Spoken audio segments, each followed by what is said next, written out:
Estamos falando sobre a proteção daqueles que, quando não tem mais a quem pedir ajuda, não tem mais com quem contar, tem somente a ajuda do grupo. E é essa a definição de nação, um grupo.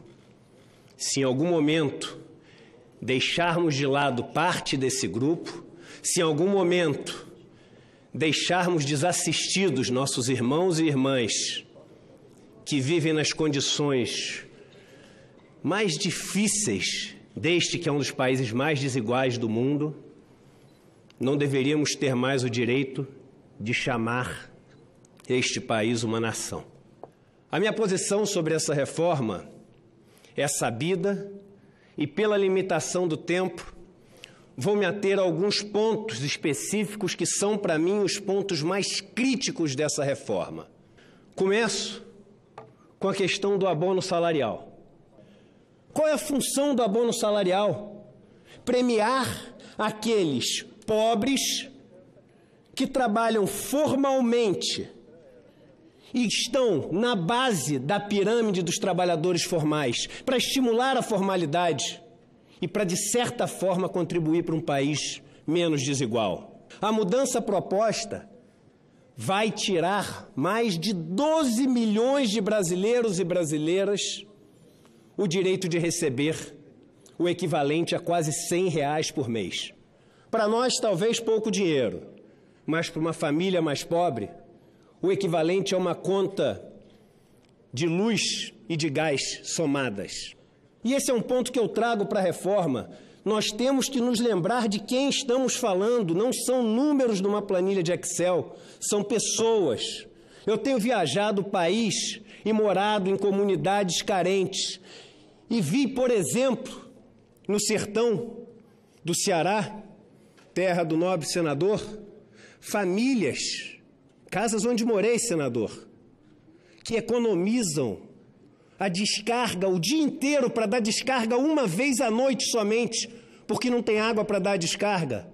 Vi no sul crianças que tomam banho pulando debaixo da água fria, chorando para poder ir à escola porque não podem ter água quente. E são essas famílias que nós estamos cortando R$100 por mês e que imediatamente estarão desequilibradas e imediatamente terão que recorrer aos bancos, que cobram taxas de mais de 300% ao ano nos seus empréstimos para essas pessoas. Para economizar quanto? R$7 bilhões por ano, em média, segundo os cálculos do governo. O equivalente ao lucro em 3 meses do maior banco desse país. Não há problema em ter algumas poucas famílias ganhando R$7 bilhões de lucro em 3 meses. Mas 12 milhões de brasileiros entrando de um dia para o outro no desequilíbrio de suas finanças é algo que a nós passa com total insensibilidade. O pior de tudo isso em relação ao abono salarial é o fato do governo, do partido do governo, nas eleições, ter prometido no documento oficial que consta do site do TSE. Esta é uma página que eu tirei do site do TSE. Programa de governo oficial do presidente Jair Bolsonaro e seu partido PSL no primeiro turno das eleições. Diz o programa de governo na página 63. Propomos a modernização e aprimoramento do programa Bolsa Família e do abono salarial, com vantagens para os beneficiários. Eu não sei nem se pode isso. Não é minha área de especialidade. Mas imagino que alguém que se eleja prometendo para uma comunidade que irá reformar o hospital daquela comunidade, não deve poder se eleger e demolir o hospital daquela comunidade. É o que está sendo feito. O governo prometeu oficialmente que daria vantagens para os beneficiários do abono salarial. E ao se eleger, corta esse benefício de quase metade dos beneficiários e não dá vantagem alguma para aqueles que sobram com esse benefício. Não há nada mais cruel na reforma do que a mudança nas regras das aposentadorias especiais. Qual o sentido de se colocar uma idade mínima numa aposentadoria. Quem são os aposentados especiais? É uma aposentadoria concedida ao cidadão que trabalha exposto a agentes nocivos, acima dos limites estabelecidos, acima dos limites saudáveis. Se trabalhar mais do que aquilo, ele morre, ele tem um câncer, ele fica inválido. E é assim que nós vamos tratar aqueles que fazem aquilo que nós não temos a coragem de fazer? Aquilo que nenhum de nós se dispõe a fazer, mas aquilo que todos nós usamos? É como se tivéssemos uma floresta, e ninguém tem coragem de entrar na floresta pelos perigos que a floresta representa. E alguns se dispõem a entrar, a abrir a trilha, a encarar os perigos, a correr o risco da morte. E quando eles abrem a trilha, nós seguimos atrás e, ao encontrar os irmãos e irmãs que abriram os caminhos, nós pisamos na cabeça deles, ao invés de agradecer o que eles fizeram. Ah, mas nós colocamos na PEC paralela. A PEC paralela, para mim, me perdoe os senadores e senadoras, a quem eu tenho todo o respeito e gratidão por estarem representando os 200 milhões de brasileiros nesse plenário. Mas a PEC paralela, para mim, significa uma tentativa de ter meia coragem, e não existe meia coragem.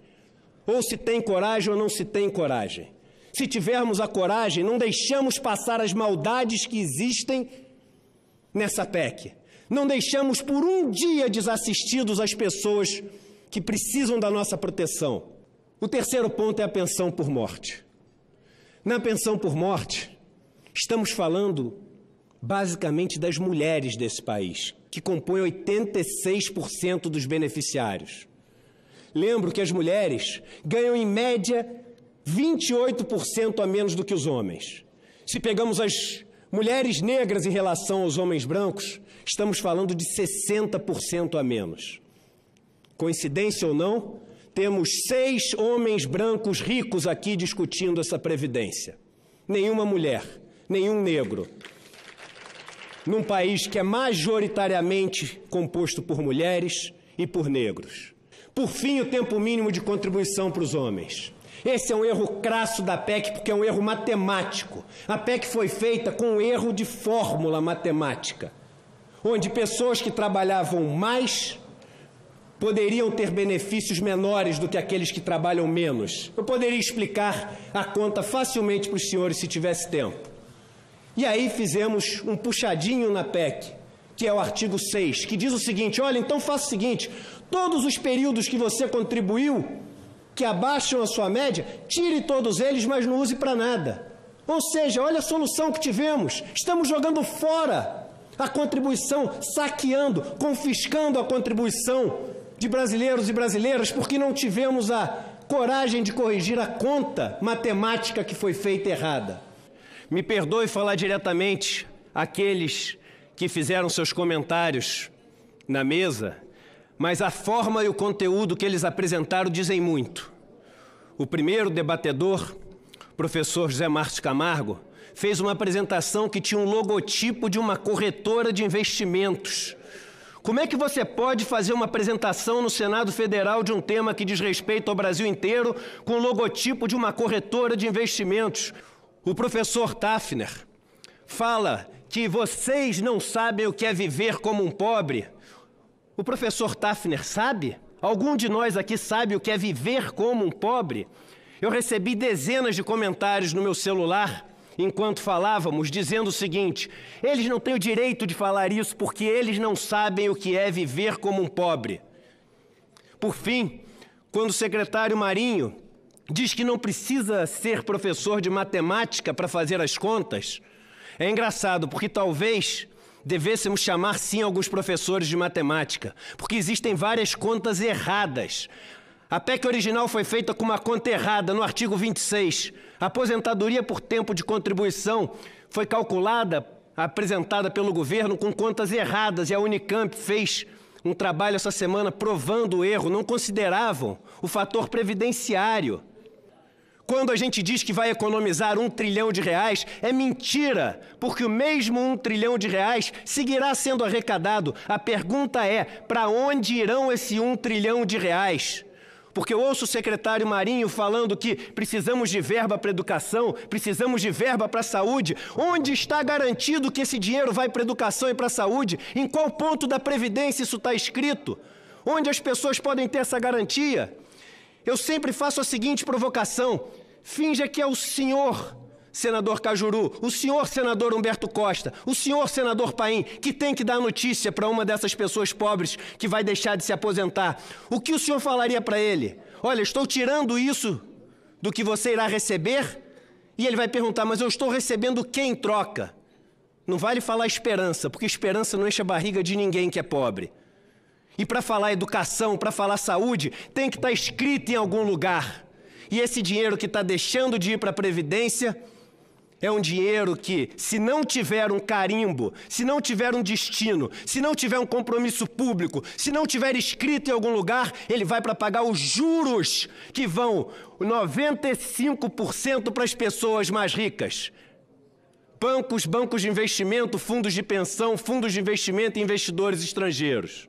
Quando eu era pequeno, na fazenda de meu avô, o rapaz que cuidava dos animais falava o seguinte: nunca dê nome aos bois, porque se você dá nome aos bois, depois você não consegue matá-lo.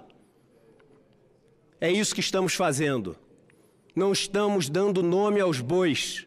Estamos tratando as pessoas como números de uma planilha de Excel. E aí é fácil cortar 20% aqui, 10% ali, 15% ali, tirar da aposentadoria especial, acabar com metade do abono.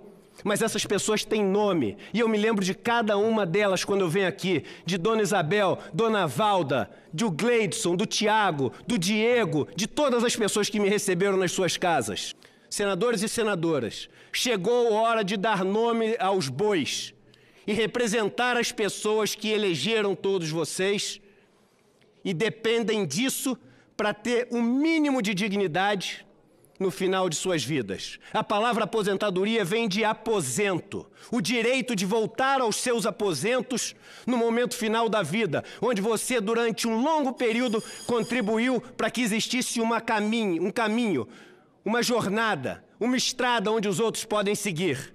Eles construíram a estrada e nós estamos deixando todos eles ao largo da estrada, desassistidos. Aprovem uma reforma da Previdência, mas corrijam todos os erros que são inaceitáveis que estão presentes nessa reforma. E corrijam já, porque a PEC paralela jamais passará. Uma Câmara não aprova a reforma dos sonhos para vocês voltarem com ela aprovada e mais alguns destaques que faz com que a reforma que eles aprovaram deixe de ser a reforma dos sonhos e que está na mão deles colocar na pauta e votar. Eles vão colocar na pauta e votar algo que estraga aquilo que foi a reforma dos sonhos que eles votaram? Nunca. Então, se existe coragem, essa coragem é para ser utilizada agora, em nome dos brasileiros e brasileiras, e aprovar todas essas mudanças na PEC original, para que a gente não deixe durante um dia sequer nenhum brasileiro sofrer as maldades que foram propostas por esse governo. Talvez isso deixe você exaltado, porque não está acostumado com esse debate, porque não houve tempo para esse debate. Eu estou preparado para responder a todas as perguntas, a todos os dados que me trouxerem, porque eu me preparei meses para responder, talvez com opiniões diversas das suas, mas eu estou pronto para responder e faço por serviço, porque hoje me sinto um servidor público aqui. Estou aqui para servir o público, mesmo sem receber para isso. E temos de parar de demonizar os servidores públicos. Olha o nome, um servidor público, aquele que serve a todos. Deveríamos valorizar aqueles que servem a todos, e me coloco hoje como um servidor público. Mas chamar essa previdência da previdência dos pobres, não dá para chamar. É impossível. E eu queria olhar no olho das pessoas que estão nos assistindo hoje, que são mais pobres. E queria falar com vocês que acordam às 4 da manhã, pegam uma lotação, vão trabalhar e vão deixar o café da manhã posto para aquelas pessoas que acordam às 9 da manhã e dizem que uma reforma da Previdência é necessária e que o o Brasil precisa é de trabalho. Ora, o que o Brasil precisa é de trabalho. Não existe povo que trabalhe mais do que o povo brasileiro. E aí o convite para conhecer a pobreza, o povo brasileiro acorda às 4 da manhã e vai dormir meia-noite. E não é remunerado por essas horas que ele passa na lotação.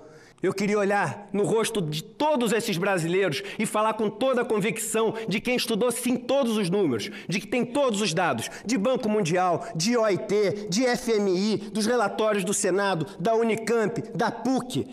Eu me ponho à disposição para qualquer debate com qualquer pessoa, a qualquer momento, para discutir dados. Eu queria falar para vocês, a culpa não é de vocês. Querem colocar a culpa no pobre brasileiro. Quando eu era mais novo, eu ouvia que o problema do Brasil é que os pobres tinham muitos filhos. Eu vivi o suficiente para ouvir hoje que o problema é que os pobres têm poucos filhos. A baixa taxa de fecundidade. A descoberta é a seguinte: o problema é do pobre. Mas não acreditem nisso. Vocês não têm culpa nenhuma. Vocês são heróis. O que melhor ouvi sobre a reforma da Previdência veio de uma senhora de mais de 60 anos de um acampamento rural. Quando conversando com ela sobre a reforma da Previdência, eu falei, como está a expectativa da senhora de se aposentar? E ela me falou, eu não vou me aposentar mais. Agora, eles dizem que eu nunca contribuí. É mentira. Porque quando eu comprei os cadernos quando eu estudei, quando eu comprei o lápis que eu usei quando eu estudei, a mochila, a camiseta para ir para a escola, ali tinha imposto. E onde é que estão esses meus impostos? Se eles não voltam para mim em nada, se eu não tenho saneamento básico, se eu não tenho moradia.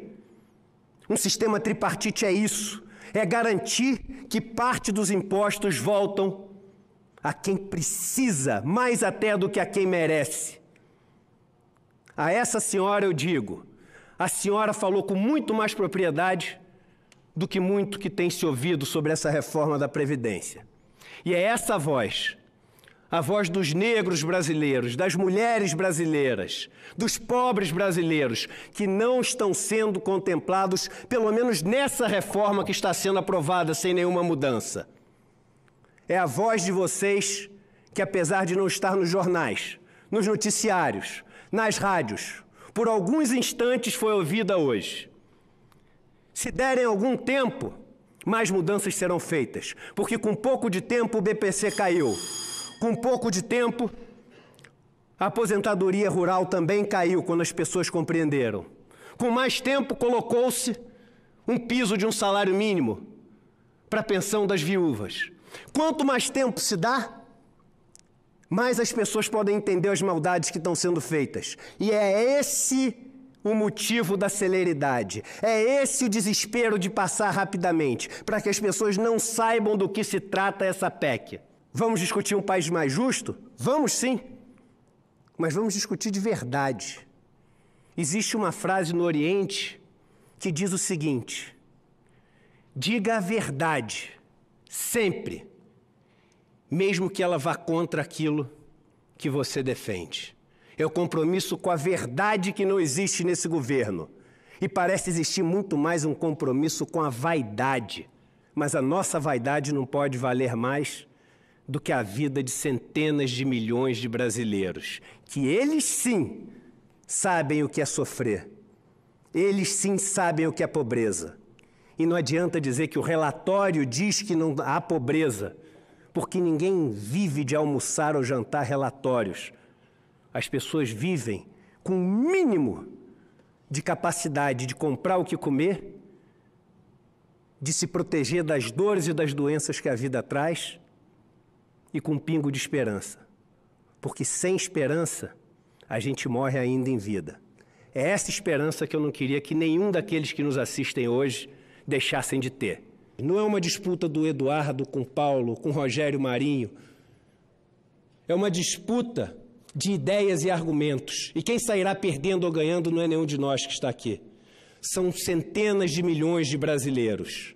É um momento de menos vaidade e mais verdade. Nos provérbios da Bíblia, diz-se que, mesmo aos inimigos, se tiverem fome, temos que dar o de comer. E se tiverem sede, temos que dar o que de beber. O que dirá aos nossos irmãos e irmãs que compõem nossa nação? Vamos ter a coragem de mudar o que tem que ser mudado na PEC. que deve voltar à Câmara e conter os pontos que protegem os milhões e milhões de brasileiras que dependem das nossas decisões acertadas. Muito obrigado a todos vocês.